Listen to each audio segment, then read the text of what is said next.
Buenos días a todos y bienvenidos a este webinar del Centro de Estudios para la Integración Económica de CIECA y en esta ocasión en alianza con la Federación de Cámaras y Asociaciones Industriales de Centroamérica y República Dominicana, FECAICA. En esta ocasión vamos a tener un pequeño webinar explicativo sobre cómo adaptar los marcos de políticas para promover la energía sostenible y en particular sobre los indicadores regulatorios para la energía sostenible del Banco Mundial. Daremos presentación a la dinámica y a los panelistas luego de unas breves palabras introductorias que estarán a cargo de Carmen Vergara, directora ejecutiva de FECAICA. Muy buenos días a todas y a todos y muchas gracias por acompañarnos en la mañana de hoy. La Federación de Cámaras y Asociaciones Industriales de Centroamérica y República Dominicana, FECAICA, preocupada por el estado, la situación de la energía a nivel centroamericano, quiere compartir con ustedes esta presentación que los amigos del Banco Mundial han sido tan amables de hacernos y que van a poder encontrar ustedes un link en nuestra página web www.fecaica.com para poder acceder a estos indicadores regulatorios de la energía sostenible que tiene el Banco Mundial. Y ellos van a presentar también algunas otras herramientas que consideramos muy interesantes para el monitoreo y la toma de decisiones en cuanto al ahorro y la eficiencia energética, temas de suma importancia para promover la competitividad y la productividad del sector industrial a nivel de la región centroamericana, pero también a nivel del mundo. Y sobre todo de reducir la huella de carbono de las empresas industriales y aportar a la consecución de los Objetivos de Desarrollo Sostenible de las Naciones Unidas. Esto es parte del Plan Estratégico de FECAICA 2018-2023, que también podrán encontrar en la página web de FECAICA. Y esperamos que ustedes saquen mucho provecho de esta presentación y que la herramienta les sea de mucha utilidad. Muchas gracias y bienvenidos. Muchas gracias. Y para dar inicio a la actividad, comentarles que esta se va a estar dando tanto en inglés y por lo tanto voy a cambiar en breve a ese idioma, pero para darles una explicación general de cómo vamos a abordar la sesión. Vamos a tener una hora más o menos de presentación magistral de los colegas del Banco Mundial, seguidos de un periodo de preguntas y respuestas.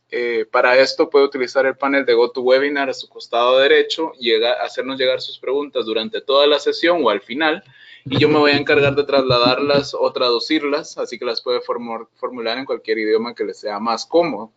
En ese periodo final de preguntas y respuestas realmente trataremos de atender la mayoría posible, pero si no fuera de esa manera, creo que los colegas también van a compartir sus contactos y pueden seguir la conversación por esas vías posteriormente. I'm just going to switch to English now, and to introduce the panel, we're going to have an hour of a presentation on adapting policy frameworks to promote sustainable energy, and specifically on the regulatory indicators for sustainable energy rise. The presentation is going to be taken care of by the team in the World Bank Group. Basically, joining us today are Chris Jackson, Sharmila Bellur, Yishu, and Sarah Moin, who will introduce themselves as I give them the words. But just to be clear, our audience is going to be reaching out to us through the questions panel, both in Spanish and English, and I will take care of giving those comments voice at the end of the session. So, Chris, I think you will be the one who's going to be starting. So, go ahead. Hi there, my name's Christopher Jackson. I'm a renewable energy consultant here with the World Bank Group in Washington, D.C., and I'm the pillar lead for renewable energy with RISE at the World Bank. Hi, my name is Sarah Moin. I'm an energy efficiency consultant at the World Bank Group and energy efficiency pillar lead for the regulatory indicators for sustainable energy. Hi, I'm Sharmila Bellur.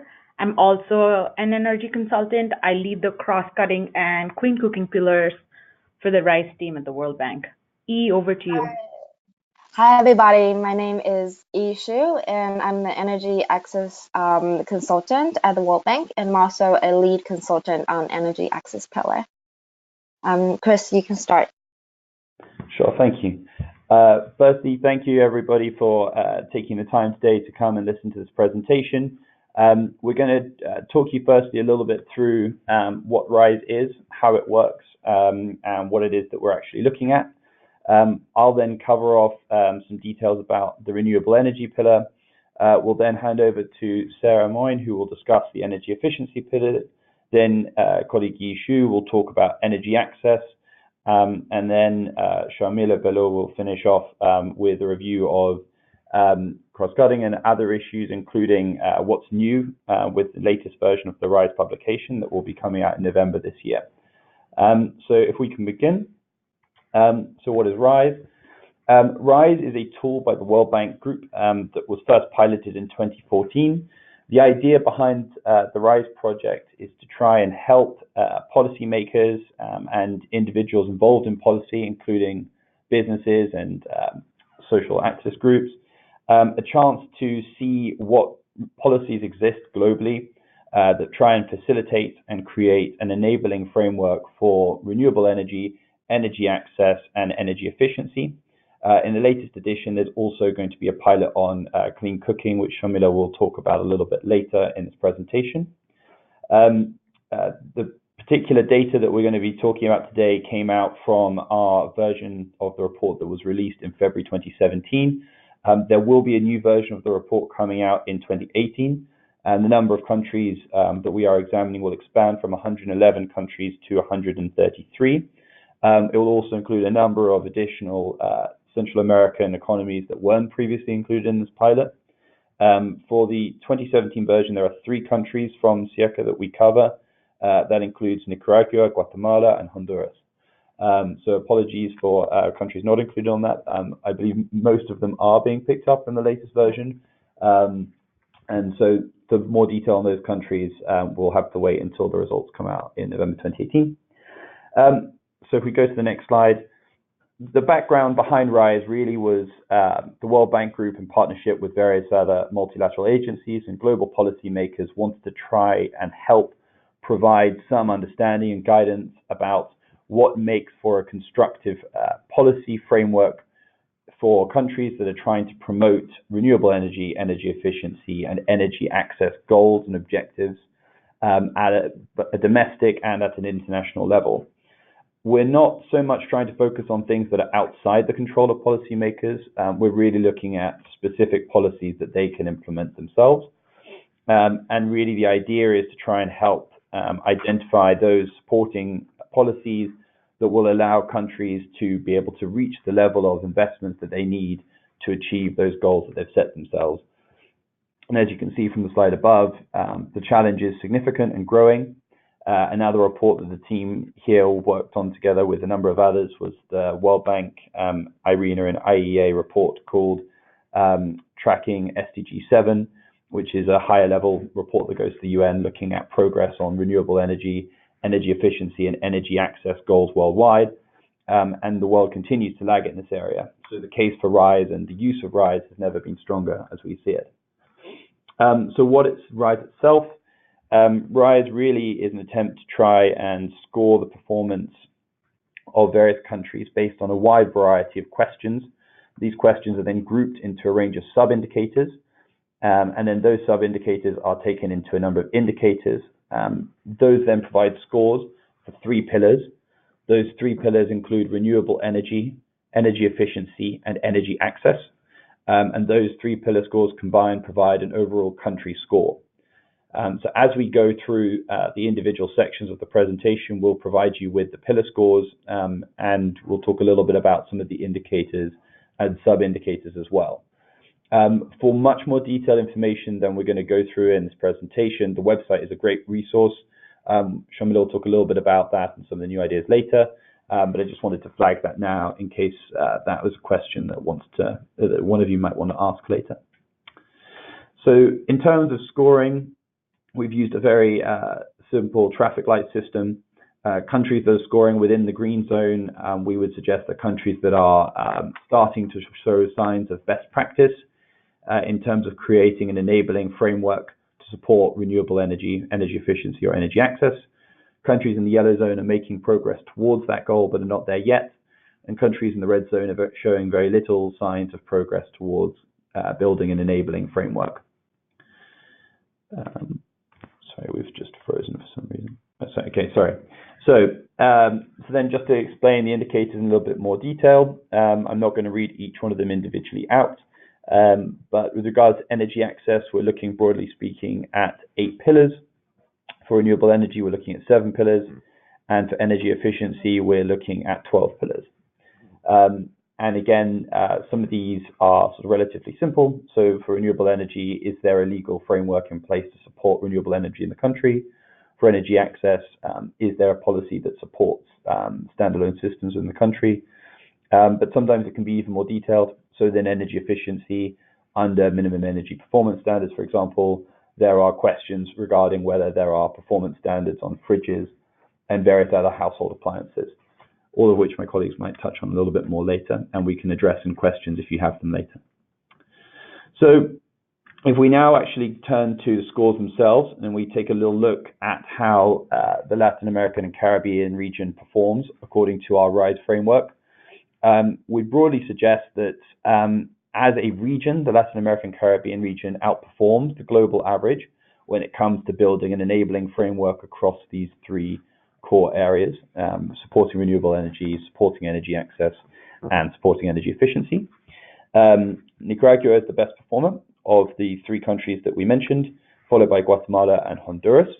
But this is only in the aggregate country score that includes all 3 pillars. And you'll see as we go through the next few pillars now, that there are disparities as we start to move into specific topics.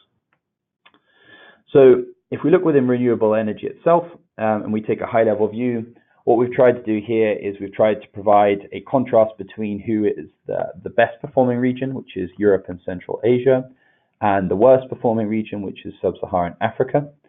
In this regard, you can see that Latin America and the Caribbean is very similar to the score that you see across a lot of Europe and Central Asia, which suggests that when it comes to building a renewable energy enabling framework, a lot of Latin America has done very well in helping to promote that.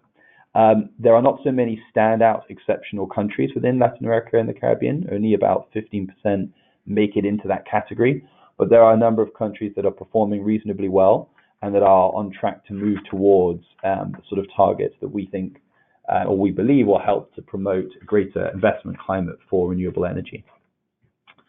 Then if we want to look at this a little bit more in detail, looking at specific pillars, this is quite an interesting way of doing this with comparative analysis. You'll broadly see that, as per the scores before, Europe and Central Asia outperforms Latin America in aggregate. But in certain areas, for example, if we consider things like planning, or if we consider things like incentives, then actually you'll see that Latin America and Caribbean as a whole tends to score slightly better in terms of having the fiscal and regulatory incentives in place compared to many countries in Europe and Central Asia. Whereas when it comes to issues like network connections and pricing and who pays for connection pricing of renewables, generally European and Central Asian countries have a better legislative enabling framework than you see in Latin America and the Caribbean.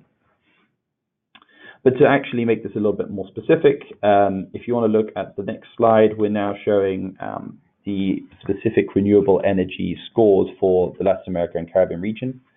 And so if we remember that as a total RISE score, Nicaragua came 9 out of 13, Guatemala was 11 out of 13, and Honduras was 12 out of 13.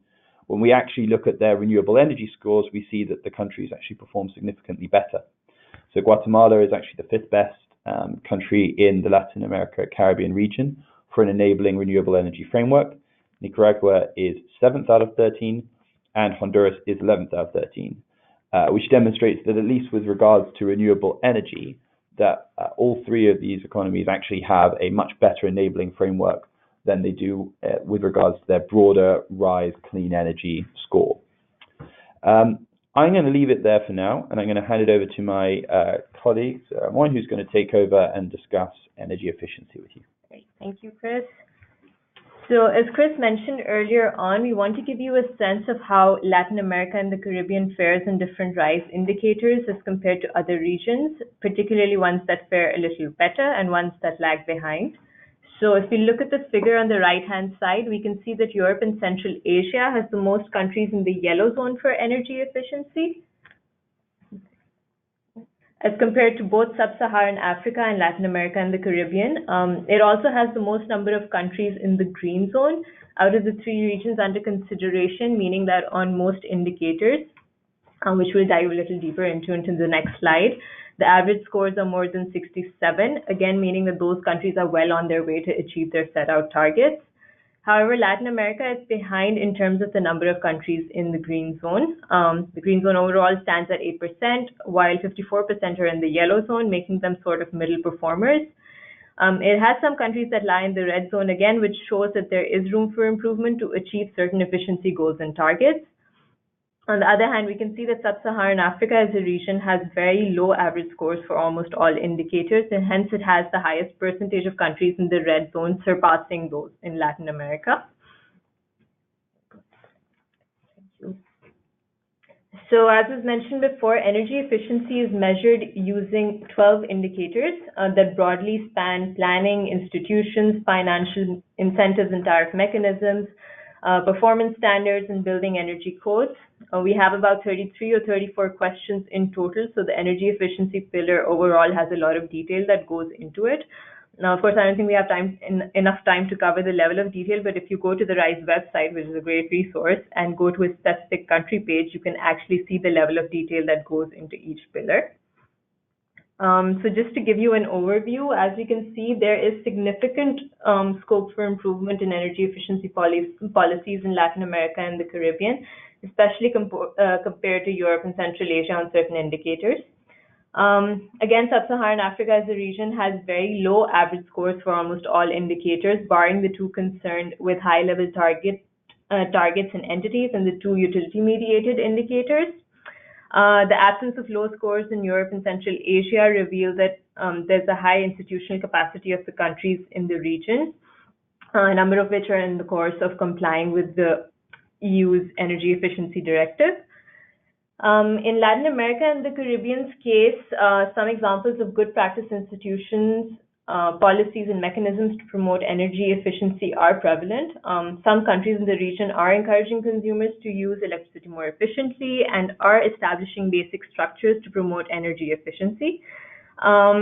Again, but we see that Latin America and the Caribbean is lagging behind Europe and Central Asia in terms of financing mechanisms to invest in energy efficiency, which is usually the greatest barrier that energy efficiency faces in most countries. If we pause here for a second and take a deeper dive into the 3 Central American countries that RISE 2015 covers, based on these indicators, the picture is a bit different. Honduras and Guatemala score very low on almost all indicators of energy efficiency, particularly with regards to incentives for energy efficiency to large consumers in the public sector and utilities. While in Honduras, there is no legislation or a national action plan that actually aims to increase energy efficiency, Nicaragua scores the highest on this indicator and on public sector incentives, but there is still room for improvement in its score on almost all other indicators. So again, overall, there are opportunities to improve in terms of performance standards and labels, especially in Guatemala. As Chris mentioned briefly earlier, within RISE, this indicator tracks if these standards have been adopted for select technologies such as refrigerators, lighting equipment, industrial electric motors, industrial equipment, and light vehicles. It further assesses if the standards are mandatory for these technologies, and if so, whether there is a requirement for periodic reporting to verify compliance with these standards. Similarly, again, there are opportunities to improve in terms of building energy codes in all 3 countries and mandates and incentives, as we mentioned before, for different sectors in Latin America and the Caribbean. Can we go to the next slide? Thank you. This slide again demonstrates where every country in Latin America and the Caribbean stands in terms of their overall score for energy efficiency, especially compared to the regional and global averages. We can see that Central American countries are underperforming the regional and global average on energy efficiency. Again, most countries lie in the yellow zone in terms of their efficiency scores, while Nicaragua just passes the regional average and is slowly catching up with other countries in the region that are performing a bit better. Guatemala and Honduras stand way below the line in the red zone and suggest a vast room for improvement in their overall scores for efficiency. I'm going to stop here and hand it over to Yi, who's going to talk about energy access. Thank you, Sarah. So the story of energy access is somewhat consistent with other two pillars you've heard from Chris and Sarah. Energy access pillar only collects data on countries that have not reached universal access. So the last RISE, we collect data for 5 out of 13 RISE countries in Latin America and Caribbean regions. And they are Guatemala, Nicaragua, Peru, Honduras, and Haiti. Overall, 3 of them are scored in the green zone, as you can see, which is about 80%. And then 1, which is Honduras, was scored in the yellow zone, and only Haiti was scored in the red zone. Again, the region is a middle performer. It is significantly better than Sub-Saharan Africa, which is the region that obtains over 60% of global access deficit on electricity. However, compared to other countries like East Asian and other region like East Asian and Pacific, the Central America region does not perform as well and still have room of improvements. And the key challenge for the region is to move Honduras from the yellow zone into the green zone.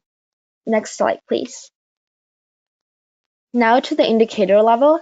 There are in total 8 indicators covering the regulatory framework of National Electrification Plan, the existence of the plan, as well as the scope of the plan, and the national program and funding for the grid extension, mini-grid, and the standalone system, and the consumer affordability on connection fees and tariff, and utility transparency and monitoring, and the utility creditworthiness, which could be a key to sustainable sector development and private sector participation.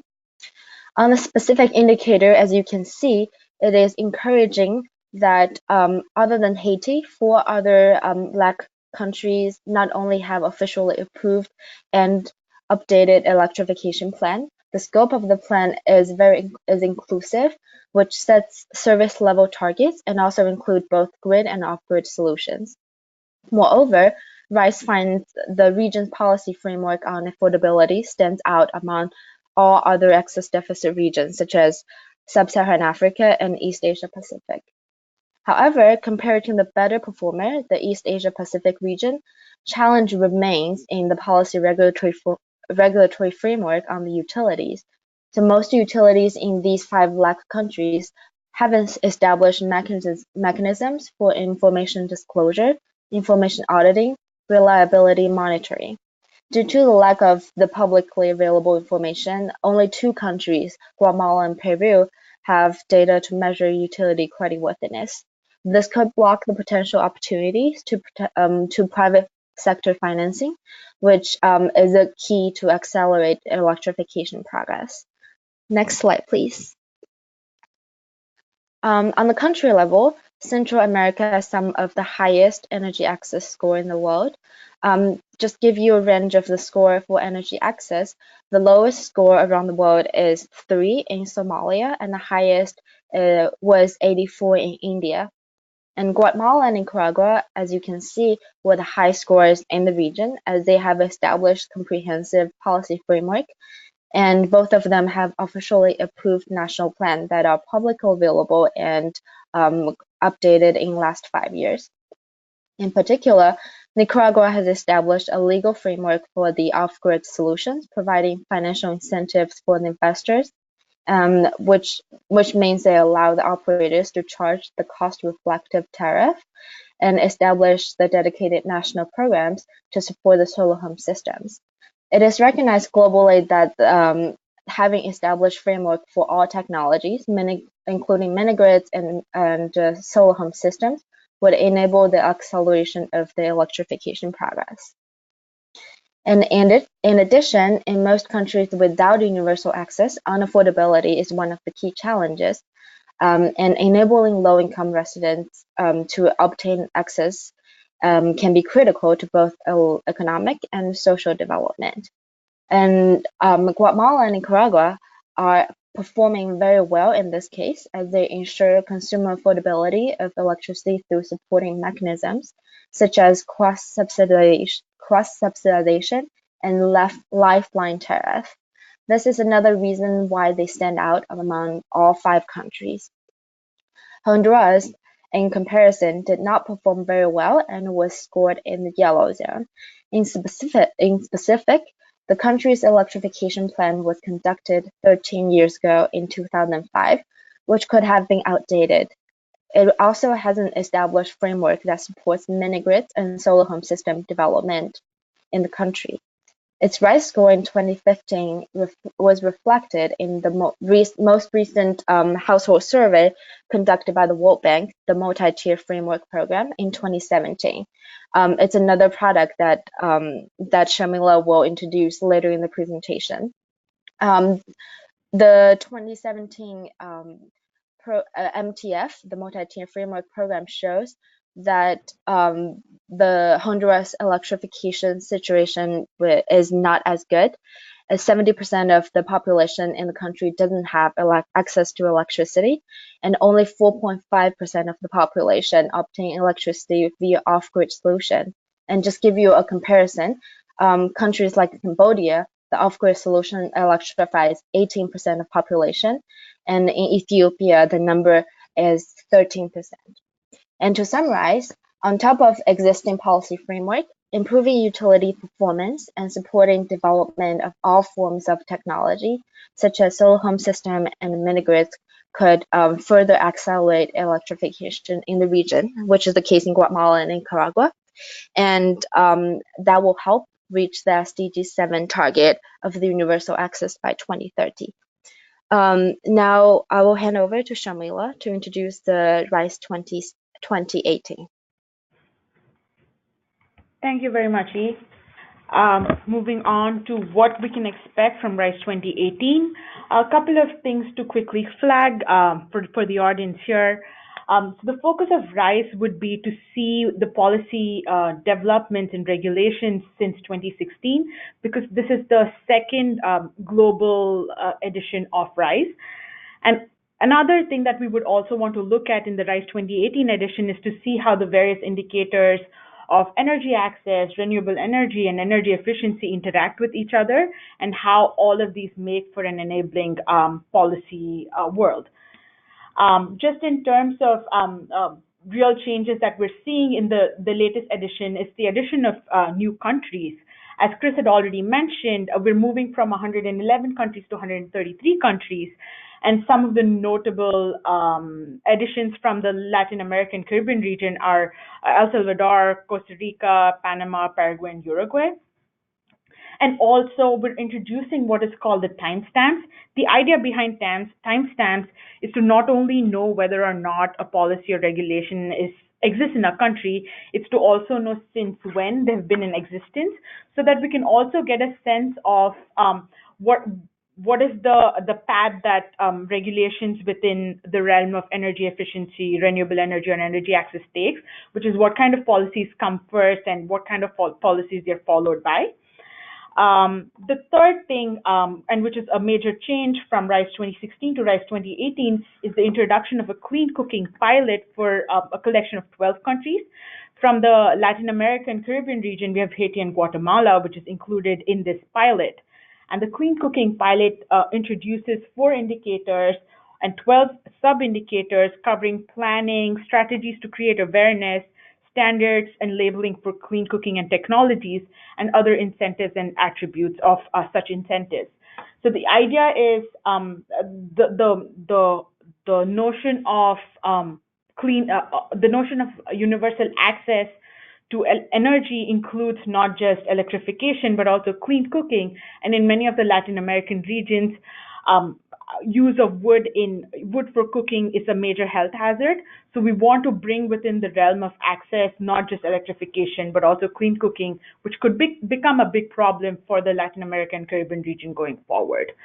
The last thing that the new pilot enables is also more granularity. We're introducing new questions when it comes to renewable energy policies and renewable energy policies for heating and transport, just given the role that use of various fuels for heating, as well as electrification of transportation and the influence that it could have, as well as use of biofuels in the Latin American regions for transportation and how it's affecting how these two industries are playing out, will help us. We will be helped by these new questions to get a better understanding of that. Moving on to the next slide, we have here information on the RISE website. Just as a starter, this is a great, it has a wealth of data, very different from what is there in the physical publication itself. If you could see in this pop-up that we have here, we have information by indicators, information by scores, information by country. So the indicators give you performance of countries under the renewable energy, energy access, and energy efficiency indicators. The scores itself will just help you get a country level, regional level, and just a global average of what the scores under these pillars look like. The country level page is actually quite interesting because it has the responses that we've received by country on each of the indicators and sub-indicators for the various pillars. So you'll be able to look at exactly the response that we've received and the evidence or the documentation that we've received in support of these responses. The idea behind the website being different from the publication itself is to enable analysis that we ourselves have not conducted. All of this information is free, all of this information is downloadable. So any sort of analysis that at a region level or a country level that one wants to carry out, you can do it based on the information available on the website. Just a note here that the website, we would maintain the integrity of the website, but it could change for the latest edition of RISE, the 2018 RISE, which is due for publication in November. Just moving on, you'll see that this is country level, just the overall scores, everything that I highlighted. Just want to highlight lastly, just the various publications of ESMAP, which is the World Bank initiative. It's the Energy Sector Management Assistance Program, of which RISE is a part. We also have publications called a publication called Beyond Connections and a larger initiative called the Multi-Tier Framework that E mentioned. The idea behind this is to capture energy access not just as a binary variable, but what it would mean to have energy that is adequate, available, reliable, of good quality, affordable, healthy, and safe energy service. The second publication that we have is called the SDG 7 publication, which is an annual publication jointly published by the World Bank, the International Energy Agency, the World Health Organization, the IRENA, and UN Statistical Division. This particular publication is a global dashboard to register the progress towards targets under the Sustainable Development Goal 7, which the aim of which is to ensure universal access to energy, double the progress of energy efficiency, and substantially increase the share of renewable energy in the energy mix by 2030. This publication, we've been publishing this for 4 years now. It was previously called the Global Tracking Framework, but is now called the SDG 7 Tracking Report. Lastly, the other publication from ESMAP is called the State of Energy Access Report, which explores how countries can create a conducive environment for electricity access rollout and how clean energy fits into the whole picture and how all of this can enable progress towards universal energy access. And with that, we conclude our presentation and we're happy to take your questions.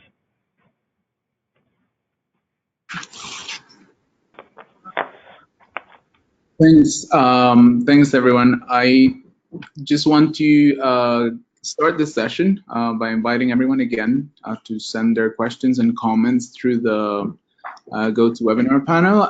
Todos pueden mandar sus preguntas y comentarios en español también por el panel de preguntas y yo las traduciré.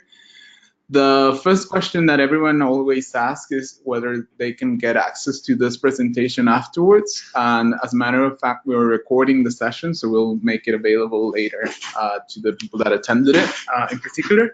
And also, we will post a link to all these resources that are posted in the RISE website.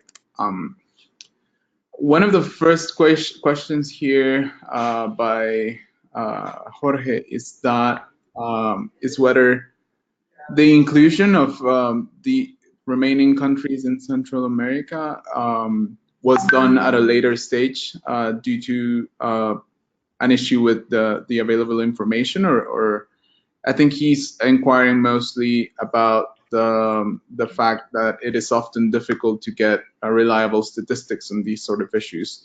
So if you could comment on how the data was collected in the region, that would be helpful. Sure. The whole process behind inclusion of additional countries were just how these the role these countries play in the global scheme of things. So we decided to include Costa Rica, El Salvador, Panama, Paraguay, and Uruguay from the Latin American region, and El Salvador in specific, just knowing that El Salvador is a player in the region, and we wanted to know the policy and regulatory framework. And the collection of information itself, so we have local consultants who work on the field to collect information, and the information that they provide comes from desktop research as well as interviews, and most of the interviews that are conducted are with government agencies. So where information is not publicly available, we approach the people who are in the decision-making spaces and interview them and try and get the information from them, and that forms the basis of the reported information in the publication. Hi, Louise, it's Chris here, just adding to what Sharmila has already very nicely sort of explained. I think initially we had to draw the line somewhere with 111 countries. It's a very extensive exercise, and it's a very expensive and time-consuming exercise. Each questionnaire, when you include all three sections, can come to 70 to 80 pages worth of content. That all then goes through an internal review process at the World Bank. It's reviewed by our team, it's reviewed by our regional experts, and then it is eventually published. So in part, I think to directly answer the question, the reason why maybe certain countries weren't included is less to do with the availability of data per se, because as Sharmila has explained, often we will conduct interviews and do various other methods to get hold of information. It's more a case of initially trying to get a reasonable representation given constraints that we had. And luckily, from the success and the interest that we derived from the first RISE publication, we've been in a position where we're better positioned to add new countries and expand the analysis that we can conduct. Perfect. We have another question here on whether you could comment on, the question is basically how can you evaluate the state of regional electric markets? And in an added comment to that question, I would ask you whether there is regional institutions to ensure that there is not only secure provision of energy throughout the region, which there is, but also whether there is an aspect that in which this relates to sustainable energy. So, I mean, I guess, so this is Chris again. I guess this really takes on two components. I mean, so I guess the question, as we would see it, the purpose of RISE is more looking specifically at clean energy rather than all forms of electricity. So in that sense, RISE doesn't always encapsulate all the aspects of electricity generation within the country. But within the way that RISE considers it, it probably splits within two categories, broadly speaking. The electricity access aspects, which Sharmila and Eve talked about, including things like affordability and utility credit worthiness and so on. And then also within the renewable energy side, then looking at connections and then sort of the actual planning itself for renewable energy. And I think the platform itself has quite an extensive access to documents provided by a lot of governments and provided by a lot of relevant ministries that could be used to conduct that sort of regional level analysis if your members and others wanted to do so. But it is not something that we have conducted personally ourselves. I think my colleague Sharmila wants to add something. Yes. So my understanding of your question is, how do we understand the reliability of the systems within the Latin America region? Was that the question, Luis? Yes, and actually just to explain a little bit more, we've hosted other events on the system, it's called CIEPAC, the System of Electrical Interconnection between the countries of Central America. And some of the conclusions of that analysis is that the regional institution allows Central America to have reliable energy, but the infrastructure itself is not connected to sustainable energy sources per se. So I was just inquiring on that relation. But the other question is actually right. I was asking. So just on the reliability question, we collect information on reliability measures like SEDI and CEFI just to see how reliable the systems are. And in terms of inclusion of sustainable energy in the grid and how this is going to work out separately under the renewable energy pillar, we collect information on interconnection and what it means for renewable energy to connect to the grid. So the whole idea is we look at the system independently under what we call the cross-cutting pillar and the energy access attributes, just to see how various fuels are feeding into the grid and running the grid.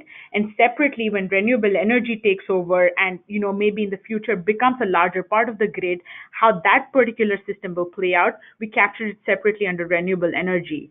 So we're looking at, say, grid code on the energy access side, and on the renewable energy side, we're looking at interconnection standards. So again, this is for us to get a sense of what are the policies that are in place. To exactly get a sense of how these policies are playing out is outside the scope of RISE. I hope that answers the question. Yeah, I think it does. It's perfect. This other question is sort of related to that because it doesn't identify who's asking, but it says, what kinds of energy generation mechanisms have the most impact and what their presence is in Central America? So this addresses the issue about access, but I don't know if you have a regional mapping of the three countries in this case as a sub-region, or if the analysis boils down to each country's specifics. I could probably start. Sorry. Go ahead. Yeah, I could probably start, and then maybe Chris or anyone, or Sharmila or anyone in the DC office could jump in. For energy access, to look at different indicators, grid electrification is definitely the most popular way to extend electricity or help electrification in the region. Especially all of the countries have a good grid electrification framework, a fairly good framework. And mini grids and solar home systems definitely play a good role in Guatemala and Nicaragua. Especially in Nicaragua, they have good framework, and then you can see through electrification, probably looking at the SDG 7 tracking report, it has good improvement in terms of electrification through the standalone systems and mini grids. So that is it's playing more and more important role in the Central American countries, and also the interconnection between the grid electrification and mini grids could also help the universal access, help reach the universal access of these three countries. Thanks, E. Just to add to what E just mentioned, so she covered the technology mix aspect of access. Just the fuel mix aspect, what are the various fuels that feed grid electrification, as well as off-grid solutions. For the fuel mix, it's a part of the information that we collect. We also provide it on the website country by country to get a sense of what are the various sources from which electricity is generated. But in the 2018 edition, we would like to get a sense of what what is the regional reliance on these various fuel sources, and that's something we will aim to address in the 2018 edition. Just Chris here as well. If you also go onto our website for the SDG 7 tracking report, which has already made reference to, in terms at least of the composition of renewable energy breakdown, so with regards to solar, wind, hydro, and so on, we do actually provide a breakdown of that in the electricity sector, in the heating sector, and we provide a timeline from 1990 to present day. So that information is also available, but it's not on the RISE website.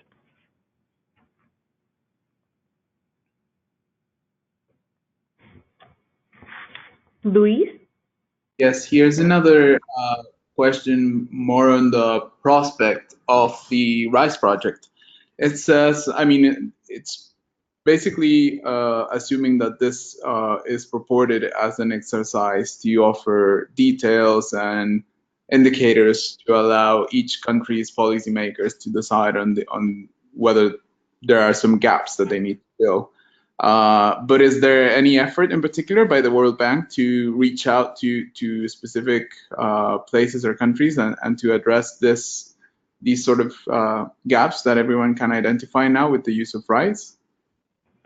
So as I understand at the moment, one of the exercises that we've been doing since the last edition came out is looking at ways institutionally within the World Bank and within other organizations that we can bring RISE into our matrices for when the World Bank itself makes investments.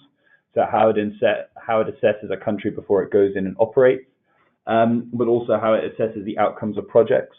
So if we've gone into a particular country with a mandate to improve energy access, then has the score actually improved at the end, and have we seen a meaningful increase in access?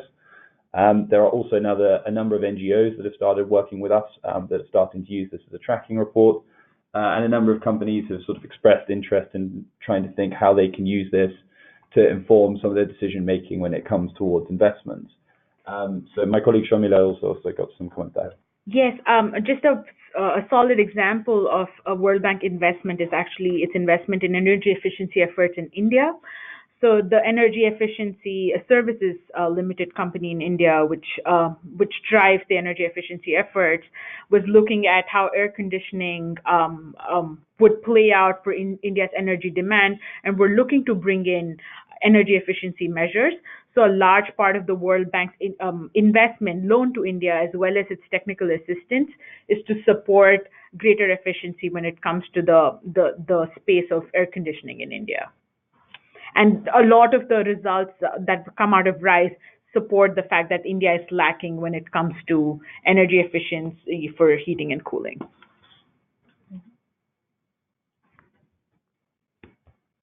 Great. Here's another question regarding whether the potential risks of climate change, and particularly the impact of climate change in infrastructure, is contemplated as part of the scores that you generate. That's a very interesting suggestion. For now, it sort of falls under aspects of carbon pricing that's captured under renewable energy, but to make it separately as something that we capture as the climate change related pillar is not something that is a part of the RISE effort at the moment. But there's definitely scope for work, and I was wondering if Chris had anything to add. No, I think Sharmila's more or less covered it. I think we've tended to look at it from the carbon pricing, carbon emissions side. In the cross-cutting section, we do gather some data, I believe, on emissions where it's publicly available from a statistical agency, or at least a sort of approximation of what we believe that is. So we do use it to track some of that information, but at this stage, it's not. This is something that a lot of international institutions are struggling with. I know the Bank of England, for example, is involved in an international effort to try and come up with a global scoring mechanism for carbon emissions from industry, and then to try and target or investment flows around that. But it is something that a lot of institutions are grappling with, and we haven't specifically addressed it yet within RISE.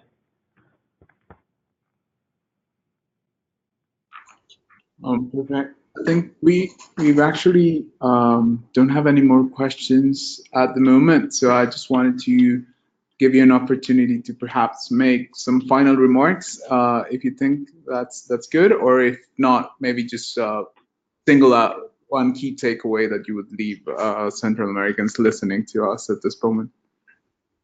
Again, I think we would just like to stress the fact that the website is a great resource if you want to see how different, at least for RISE 2015, how Guatemala, Honduras, and Nicaragua score in terms of their overall score in efficiency, and then by indicator. And of course, there's a lot of detail that's on the website, and then I would encourage you to go to the report as well and see, because we cover a lot of trends that, I mean, they're both pretty good resources to go and sort of benchmark yourselves against other countries. And in less than 5 months from now, we will have a new version of the report, which will have updated data points coming out of all these countries. We would have expanded the scope of the report to include El Salvador. So we'll have a wealth of information to add in the coming months. So we look forward to all of you engaging with the material and then coming back to us if you have questions. We're always happy to answer them. And then a key takeaway I would suggest is one of the things we really want to use the report and encourage the report to be used for is for comparison. So, you know, if you are sitting in Guatemala or Honduras or, you know, Costa Rica or others, and you're trying to encourage your government to introduce energy efficiency measures on utilities, or trying to promote standalone systems or exemption of tax on mini grids, then use the resource online as a way of trying to demonstrate what other countries in the world are already doing that sort of policy, to already look at how they wrote those laws and put them into place. The resource is a very valuable tool for being able to help you make those sorts of public policy cases to your government to promote clean energy initiatives. And so I think that would be a really big takeaway for me. Yi, was there anything you wanted to add? I think you guys covered it really well. The two things I wanted to mention was already mentioned. One is to take other countries and other regions good practices, saying that for energy access, look at what India has done, which is basically the best benchmark you can get around the world, and within the basically the countries have not reached the universal access. And then also to look at the details of the indicators on the website, not only the scores, but also the answers to the questions in the sub-indicators. And you can find a lot of information, such as the number of the solar home system installed every year, the auctions performed every year, and then, you know, all the details of the electrification plan. And you can refer to the library of the website, which have the documents that we collected for each countries, the decrees, regulations, the national plans. You can look at the details of them and then see if you might find something that surprised you that might be interesting to you. That's all. Again, as you said, we weren't able to go into a lot of details about what's available on the website, but please go and have a look at it, because there are a lot of questions that feed into every indicator, and then every pillar is scored in a lot of sub indicators go into that as well. So there's a lot of data available on the website. And of course, we're here for any follow-up questions that you might have. You have our email addresses, so please feel free to reach out to us. And yeah, well, many thanks to all of you for sharing this information with us. I think it's a very valuable resource and one that is not well known in Central America, so we'll do our best to promote its use and awareness of it. Just to finish on this, I think this is the beginning of a series of webinars that we'll be hosting with FECAICA, the Federación de Cámaras y Asociaciones Industriales de Centroamérica y República Dominicana. So stay tuned for upcoming editions. They will be on different issues related to industry, to energy, to all other manufacturing related issues that we need to address at present. So many thanks for sharing this with us, and a happy day to everyone that was listening. Great. Thank you. Appreciate the opportunity. Thank you. Thank you, Louis.